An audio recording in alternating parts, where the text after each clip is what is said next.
नमस्कार। स्वागत है आप सबका राजनीति के इस अखाड़े में। मेरा नाम है अजय सेतिया। मित्रों, आजकल एक लाल डायरी की बहुत चर्चा हो रही है। सुना है उस डायरी के कुछ पन्ने प्रधानमंत्री नरेंद्र मोदी के पास पहुंच गए हैं। जैन हवाला डायरी के 32 साल बाद और बोफोर्स घोटाले की मार्टिन आडबो डायरी के 39 साल बाद किसी डायरी की इतनी चर्चा हो रही है। हवाला डायरी ने कई राजनीतिज्ञों की कुर्सी छीन ली थी। कई राजनीति के बियाबान में चले गए। लाल कृष्ण आडवाणी को लोकसभा से इस्तीफा देना पड़ा था। उस समय मदन लाल खुराना दिल्ली के मुख्यमंत्री थे। उनको मुख्यमंत्री पद से इस्तीफा देना पड़ा था। नरसिम्हा राव की सरकार थी और नरसिम्हा राव के कम से कम 3-4 मंत्री हवाला डायरी में अंकित थे। उनका नाम भी था कि उन्होंने पैसा लिया है। माधवराव सिंधिया, कमलनाथ, वीसी शुक्ला, बलराम जाखड़, इन सबको इस्तीफे देने पड़े। माधवराव सिंधिया ने कांग्रेस छोड़ दी। कमलनाथ को कांग्रेस ने टिकट नहीं दिया तो उनकी पत्नी लड़ी। सभी ने कहा कि यह डायरी झूठी है। लेकिन राजस्थान का एक दामाद था, शरद यादव, सांसद, तो वह बिहार से था, जिसने ताल ठोक कर कहा था कि हां, उन्होंने पैसा लिया है, लेकिन जितना डायरी में लिखा है उतना नहीं लिया। नैतिकता के आधार पर लाल कृष्ण आडवाणी की तरह उन्होंने भी लोकसभा से इस्तीफा दे दिया था। फिर रिश्वतखोरी की एक डायरी की याद आती है। बोफोर्स घोटाले का खुलासा भी बोफोर्स के मैनेजिंग डायरेक्टर मार्टिन आडिगो की डायरी से हुआ था। अब फिर राजस्थान की लाल डायरी की देश भर में चर्चा है। तीसरी डायरी है। इस डायरी में अशोक गहलोत का हिसाब किताब है।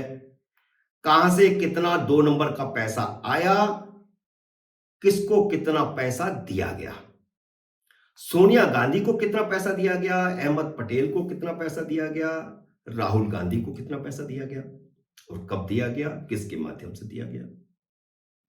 2018 में किस किस बसपा विधायकों को कितने में खरीदा गया।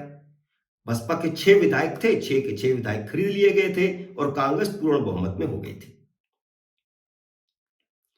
वैभव गहलोत को क्रिकेट एसोसिएशन का अध्यक्ष बनाने के लिए किस किस मेंबर को कितने कितने पैसे किस किस के माध्यम से भेजे गए। वैभव गहलोत मुख्यमंत्री अशोक गहलोत के बेटे हैं।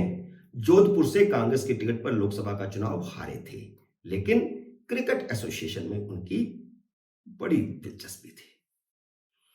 2019 के लोकसभा चुनाव में कहां कहां से पैसा आया, किस किस उम्मीदवार को पैसा गया और कितना गया, ये सब 2 नंबर के पैसे की बात है। तो लाल डायरी में जो एंट्रीज है सारी 2 नंबर की है। सुना है भाजपा के कुछ विधायकों का नाम भी है कि जब 2020 में सरकार संकट में फंसी थी तो भाजपा के कुछ विधायकों को भी पैसा दिया गया था ताकि जब बहुमत साबित करने का मौका आए तो वे सदन से गायब हो जाएं। राजस्थान की जिस लाल डायरी की अब चर्चा है उसका खुलासा कांग्रेस के ही मंत्री राजेंद्र गुड्डा ने किया है। यह एक विस्फोटक डायरी है जो गांधी परिवार का राजनीतिक कैरियर खत्म कर देगी। इसलिए राजेंद्र गुड्डा को कुछ मिनटों के भीतर ही मंत्री पद से हटा दिया गया, कांग्रेस से भी निकाल दिया गया। लेकिन मंत्री पद से हटाने या कांग्रेस से निकाल देने से क्या गांधी परिवार का संकट खत्म हो गया है? जी नहीं। डायरी के कुछ पन्ने अगर मोदी के पास आ गए हैं तो फिर गांधी परिवार का संकट तो अब बढ़ना शुरू होगा। लेकिन यह डायरी पूरी कहीं किसी के हाथ ना लगे, इसके लिए कांग्रेस बहुत बेचैन हो गई थी। कांग्रेस के गुड्डा से ज्यादा वफादार मंत्रियों और विधायकों ने विधानसभा के भीतर गुड्डा को लात घूसों से मारा, लात घूसों से उनकी पिटाई करके वह डायरी उनसे छीन ली। इस छीना झपटी में लाल डायरी फट गई है। उसके कुछ पन्ने अलग हो गए हैं, कुछ पन्ने गुड्डा के हाथ में रह गए जो दिल्ली तक पहुंच गए और कुछ पन्ने अशोक गहलोत के मंत्री धारीवाल और महेश जोशी लेकर भाग गए। ये दोनों मंत्री अशोक गहलोत के वे वफादार मंत्री हैं जिन्होंने 25 सितंबर को अलग बैठक करके सचिन पायलट को मुख्यमंत्री नहीं बनने दिया था। शांति धारीवाल के घर पर बैठक करी थी और बैठक के बाद ये स्पीकर के यहां चले गए और उनको सारे विधायकों ने इस्तीफे दे दिए थे और कांग्रेस तब डर गई थी। आज भी कांग्रेस डरी हुई है, उससे ज्यादा डरी हुई है। उसी स्पीकर सीपी जोशी की आंखों के सामने कांग्रेसी विधायक राजेंद्र गुड्डा की विधानसभा के अंदर उनके आसन के बिल्कुल सामने लात घूंसों से पिटाई की गई। राजेंद्र गुड्डा शुक्रवार तक मंत्री थे, सोमवार को कांग्रेस के विधायक थे और कांग्रेसी विधायकों और मंत्रियों ने सदन के भीतर लात घूंसों से उनकी पिटाई की। विधानसभा के स्पीकर एक विधायक की सुरक्षा नहीं कर सके। सदन के भीतर उसी कांग्रेस के मंत्रियों और विधायकों ने उनकी आंखों के सामने लोकतंत्र को कुचल दिया। जिसके नेता राहुल गांधी दुनिया भर में ढिंढोरा पीट रहे हैं कि भारत के लोकतंत्र को नरेंद्र मोदी से खतरा है। पर सवाल यह है कि गुड्डा के पास वह लाल डायरी आई कैसे? उसका एक अलग किस्सा है। असल में अशोक गहलोत के सारे लेन देन का हिसाब धर्मेंद्र राठौड़ करता है। गहलोत ने उसे राजस्थान टूरिज्म डेवलपमेंट कॉर्पोरेशन का चेयरमैन बनाया हुआ है। बात 13 जुलाई 2020 की है, जब अशोक गहलोत सरकार पर संकट के बादल मंडरा रहे थे। सचिन पायलट कुछ विधायकों 18-19 विधायकों को लेकर के हरियाणा में बैठे हुए थे। उसी समय इनकम टैक्स और ईडी ने धर्मेंद्र राठौड़ और कुछ अन्य कांग्रेसी नेताओं के घरों, उनके होटलों, उनकी दुकानों और उनके फार्म हाउसों पर छापे मारे। तभी अशोक गहलोत ने राजेंद्र गुड्डा को बुलाकर कहा कि धर्मेंद्र राठौड़ के घर पर एक लाल डायरी है, वह डायरी अगर ईडी के हाथ लग गई तो बहुत मुश्किल होगी, मैं बर्बाद हो जाऊंगा।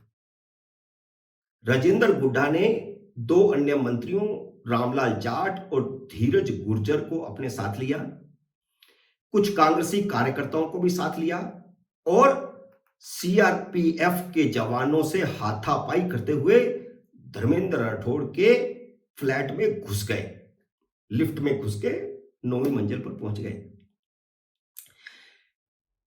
भीड़ पर लाठीचार्ज भी हुआ, लेकिन इसके बावजूद वे तीनों मंत्री ऊपर पहुंच गए और वहां ईडी के अफसरों के हाथ से लाल डायरी छीनकर नीचे फेंक दी, जिसे कांग्रेसी वर्करों ने कैच कर लिया और फिर बाद में वापस गुड्डा को दे दिया।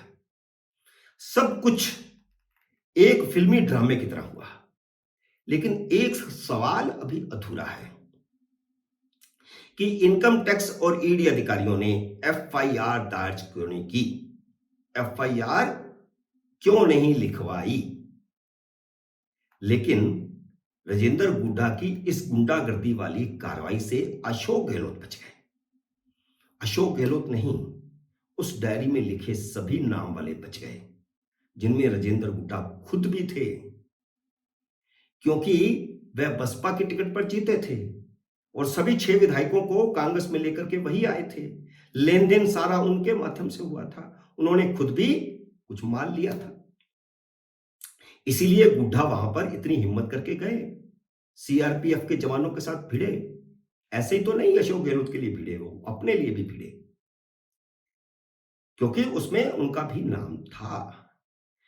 अशोक गहलोत ने गुड्डा से कई बार कहा था कि वह डायरी जला दो। गुड्डा बार बार कह रहे थे जला दी है, जला दी है, लेकिन डायरी उन्होंने जलाई नहीं थी। सवाल तब खड़ा हुआ जब शुक्रवार को उसने विधानसभा में कहा कि कांग्रेस बार बार मणिपुर का मुद्दा क्यों उठा रही है, पहले अपने गिरेबान में तो झांके। राजस्थान में भी महिलाओं के साथ वही हो रहा है जो मणिपुर में महिलाओं के साथ हुआ है। इस बात पर सोनिया गांधी, राहुल गांधी जो है बहुत नाराज हो गए, क्योंकि संसद में उन्होंने वही मुद्दा बनाया हुआ है। 4 दिन से संसद इसी मुद्दे पर नहीं चलने दे रहे और कांग्रेस का एक विधायक विधानसभा में कहे कि जो मणिपुर में हो रहा है वह राजस्थान में हो रहा है, तो कुछ मिनटों के भीतर ही उन्हें मंत्री पद से हटा दिया गया और उसके बाद फिर ये लाल डायरी बाहर आ गई। अब उस डायरी के पन्ने बिखर चुके हैं। भले ही उन पन्नों की कानूनी तौर पर कोई अहमियत नहीं बची है, लेकिन राजनीति में उन पन्नों की भी वैल्यू है।